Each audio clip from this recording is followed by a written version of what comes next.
warahmatullahi wabarakatuh. Kembali lagi ke akun YouTube channel saya Megasil. Belajar bareng, ilmu bareng. Nah, buat teman-teman yang mau belajar bareng sama saya, boleh banget request materi yang akan kita bahas selanjutnya. Untuk request materi bisa ditulis di kolom komentar ya. Halo teman-teman, kali ini kita akan belajar bareng tentang abortus. Apa itu abortus? Abortus adalah ancaman atau pengeluaran hasil konsepsi sebelum janin dapat hidup di luar kandungan dan batas usia kehamilan kurang dari 20 minggu atau berat janin kurang dari 500 gram. Diagnosisnya yaitu perdarahan pervaginam, bisa dari bercak hingga darah berjumlah banyak. Yang kedua, perut nyeri dan kaku. Yang ketiga, pengeluaran sebagian produk konsepsi, serviks dapat tertutup maupun terbuka, ukuran uterus lebih kecil dari yang seharusnya.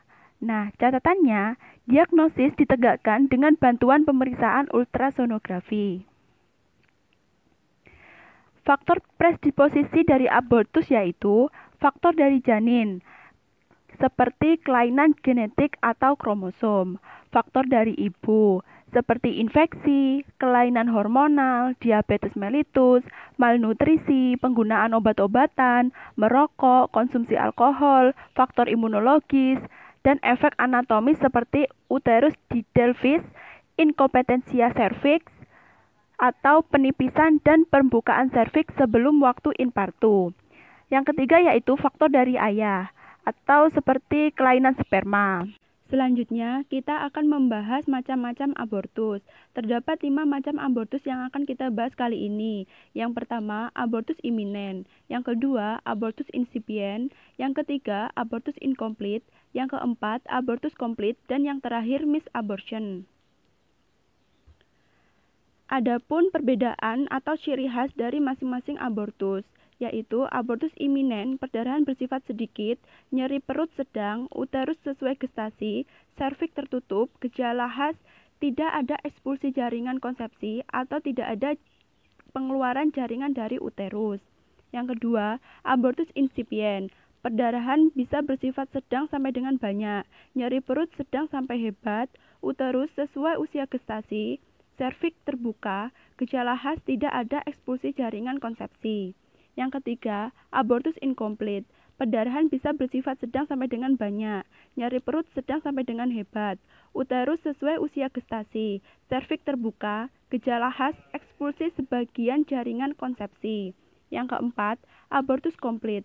Perdarahan bersifat sedikit, nyeri perut bisa tanpa nyeri perut atau sedikit nyeri, uterus lebih kecil dari usia gestasi, serviks terbuka atau tertutup, gejala khas ekspulsi seluruh jaringan konsepsi. Dan yang terakhir, misabortion. Perdarahan biasanya tidak ada, nyeri perut tidak ada, uterus lebih kecil dari usia kehamilan, serviks tertutup, dan gejala khasnya janin telah mati tapi tidak ada ekspulsi jaringan konsepsi. Berikutnya, tata laksana khusus dari masing-masing abortus. Yang pertama, abortus iminen. Pertahankan kehamilan. Tidak perlu pengobatan khusus. Jangan melakukan aktivitas fisik berlebihan atau berhubungan seksual. Jika perdarahan berhenti, pantau kondisi ibu selanjutnya.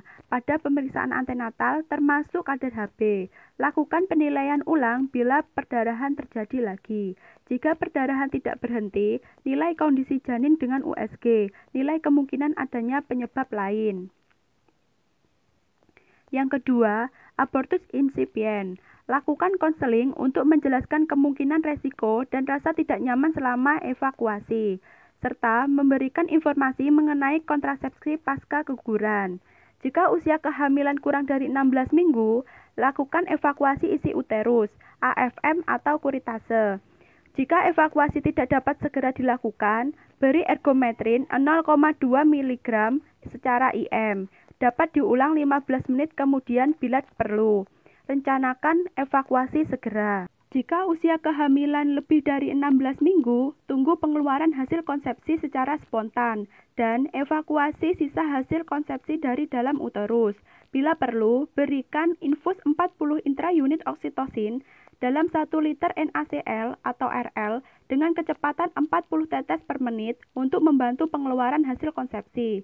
Lakukan pemantauan pasca tindakan setiap 30 menit selama 2 jam. Bila kondisi baik, pindahkan ke ruang rawat.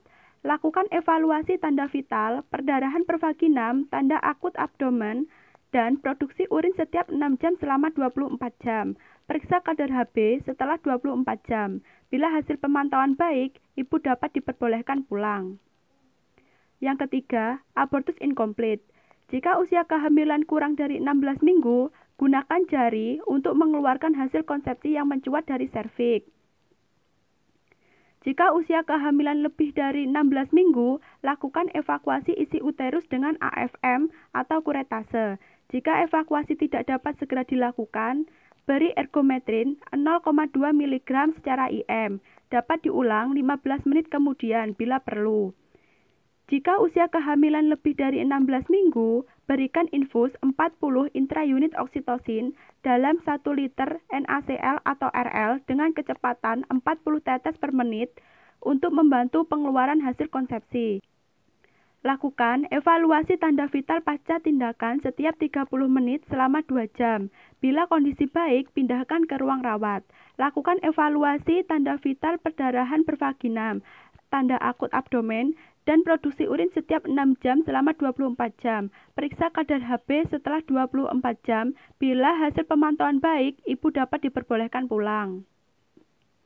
Yang keempat, abortus komplit. Tidak perlu dilakukan evakuasi lagi. Lakukan konseling untuk memberikan dukungan emosional dan menawarkan kontrasepsi pasca keguguran. Observasi keadaan ibu. Apabila terdapat anemia sedang, berikan tablet sulfavirus 600 mg per hari selama 2 minggu. Jika anemia berat, berikan transfusi darah. Evaluasi keadaan ibu setelah 2 minggu. Dan yang terakhir yaitu misabortion. Lakukan konseling. Jika usia kehamilan kurang dari 12 minggu, evakuasi dengan AFM atau kuretase. Jika usia kehamilan lebih dari 12 minggu namun kurang dari 16 minggu, pastikan serviks terbuka. Bila perlu, lakukan pematangan serviks sebelum dilakukan dilatasi dan kuretase. Lakukan evakuasi dengan tang abortus atau sendok kuret.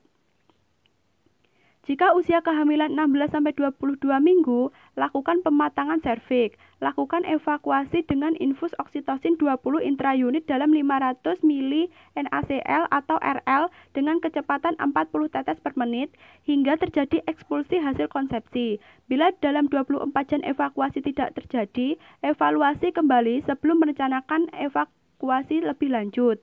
Lakukan evaluasi tanda vital pasca tindakan setiap 30 menit selama 2 jam. Bila kondisi baik, pindahkan ke ruang rawat. Lakukan evaluasi tanda vital, perdarahan pervaginam, tanda akut abdomen, dan produksi urin setiap 6 jam selama 24 jam. Periksa kadar Hb setelah 24 jam. Bila hasil pemantauan baik, ibu dapat diperbolehkan pulang.